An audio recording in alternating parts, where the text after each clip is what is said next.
Hello. Ah, good day. Good day sa ating lahat dito sa buong Pilipinas. Ah, ako po ang inyong lingkod, si Pantero. Trending ngayon yung revelation ng ating former President Rodrigo Roa Duterte, sa nangyaring prayer rally sa Davao. So, malupit ang kanyang revelasyon, ang kanyang akusasyon sa ating sitting president, si PBBM. Na ayon sa kanya, si PBBM daw po ay pangag at adik. Okay. Ang masasabi ko dyan sa revelasyon ng ating PRRD, dalawa lang. Ito ba ay totoo or hindi totoo? Sabihin natin una, hindi totoo. So, halimbawa hindi totoo yon kasi former president ang nag-akusa sa kanya na siya daw ay pangag at adik. Number one, hindi totoo. Halimbawa, hindi totoo. So, kailangan si PBBM mismo ay magbigay pabulaanan niya, kontrahin niya, sabihin niya hindi totoo ang akusasyon ni PRRD sa kanya. Lumabas siya, gawin na niya ang lahat ng mga yung pwede niyang dokumento or kung ano man yung pwede niyang gamitin para pasinungalingan ang revelasyon ng ating former President Rodrigo Duterte. Kasi mahirap yung ganon. So, huwag kang manahimik, PBBM. Kung hindi totoo yun, mabulaanan mo. Kasi mahirap yung ganon. Matinding akusasyon yon. Trending ngayon yan sa buong Pilipinas at saka sa buong mundo sa nangyaring revelasyon na yon. Okay. Number 2. Kung totoo naman yon na ikaw ay bangag at adik, so i-apply mo yung formula na delikadesa. Kung totoo man yon na ikaw ay bangag at adik, gamitin mo ngayon i-apply mo yung formula na delikadesa. Delikadesa means, kung totoo yon, step down. Humingi ka ng sorry sa 31 million Pilipinos na bumoto sa'yo. Ako, binoto kita. Isa ako sa 31 million na yon na bumoto sa'yo bilang Pangulo. Pero, kung sa time na yon ay alam ko na bangag at adik ka, never kitang iboto. Kasi hindi ako gumagamit ng droga. At never kong gamitin yan. Illegal drugs, never. So, ganun ang gawin mo. Kung totoo yon, so, yung formula lang delikadesa. Kasi nakakahiya sa buong Pilipinas, sa buong mundo, na ang presidente ng Pilipinas ay bangag, adik.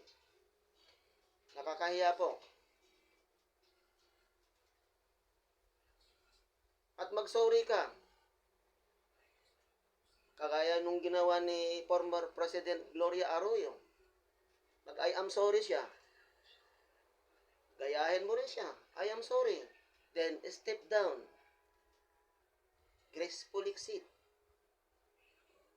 Kasi nga, ang katotohanan ang siyang magpapalaya sa atin. Sapagkat anumang pamahalaan, lahat ng pamahalaan, government, ay may basbas ang Diyos niyan. Meaning, anointed ka nung time na yon. Ginawa ka niyang presidente. Kung tutuusin, naanggihan ka lang ng karisma ni Inday Sara. Because of Inday Sara, naanggihan ka. So, nung karisma ni Inday Sara, kasi 32 million plus ang kanyang boto, mas mataas sa'yo, naanggihan ka nun. Yung karisma niya, nahanggian ka niya. So, ang pamamahala kasi, anumang maliit na pamahalaan yan, barangay captain ka man, konsyal ka man, lahat ng pamahalaan na yan, presidente ka, congressman, senador, yan ay may basbas ang Diyos. Doon sa opisina mo, halimbawa ikaw, presidente ka, sa opisina mo, nakaupo ka doon. Ang akala mo nag-iisa ka? No, nandun ang Diyos sa tabi mo. Ang Diyos kasi is omnipresent. Hindi mo hindi ka makakapagpasinungaling sa Kanya. Back tayo sa number 1. Halimbawa, napabulaanan mo, nakontra mo,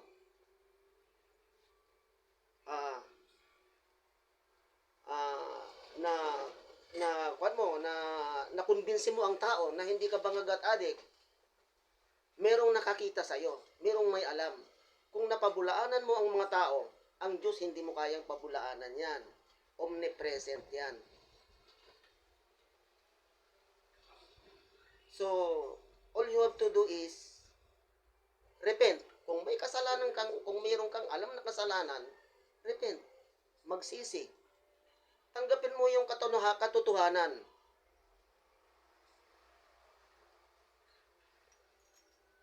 Step down para yung mas competent sa'yo na leader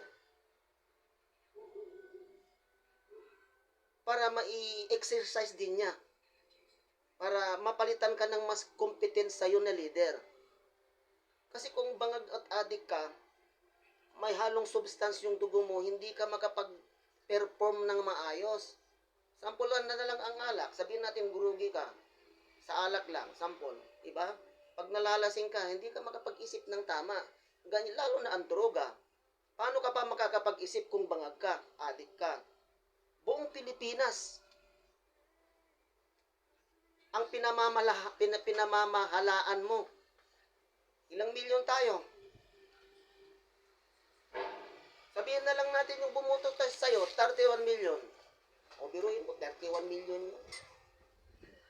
At kagaya nga ng sinabi ko, kung alam ko lang sa on the first place na alam ko na bangag at adik ka, hindi kita binoto. Meaning, nabudol din ako.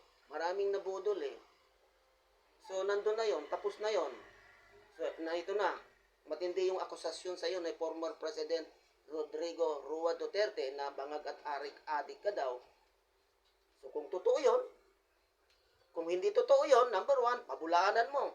I-correct mo. Pero kung totoo yon, hindi mo pwedeng mapasinungalingan ang Diyos. Kung totoo yon, so tanggapin mo ang katotohanan. Ang katotohanan ang siyang magpapalaya sa atin.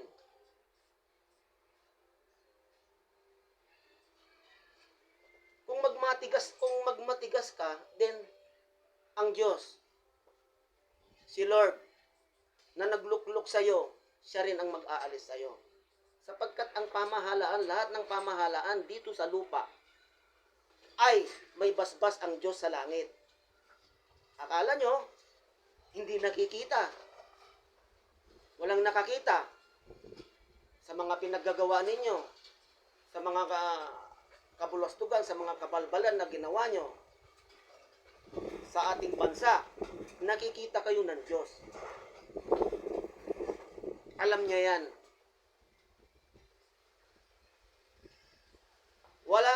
maitatago.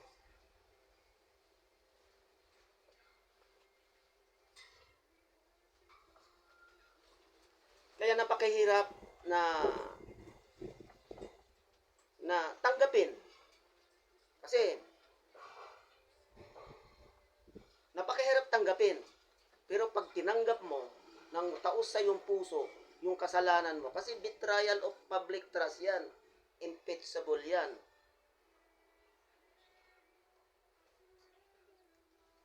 Tanggapin kung totoo.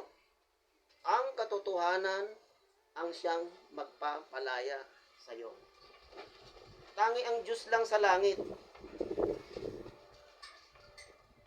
ang nakakaalam niyan kung totoo o hindi. Konsensya mo. Mararamdaman mo sa iyong konsensya. Nagsasalita ang Diyos sa konsensya natin. Katabi natin siya, omnipresent siya. Sa loob ng bahay. Kung 5 kayo sa pamilya ninyo, pang-6 siya. Kung 7 kayo, pang-8 siya. Kung nag-iisa ka lang dyan, ang akala mo mag-isa ka lang, 2 kayo, omnipresent. So, wala kang maitatago sa Diyos, kay Lord. So, tanggapin na lang po natin kung totoo. Kung hindi, pasinungulingan mo. Kontrahin mo. Pero kung totoo, tanggapin ng maluwag sa ating puso. Sapagkat ang katotohanan ang siyang magpapalaya sa atin.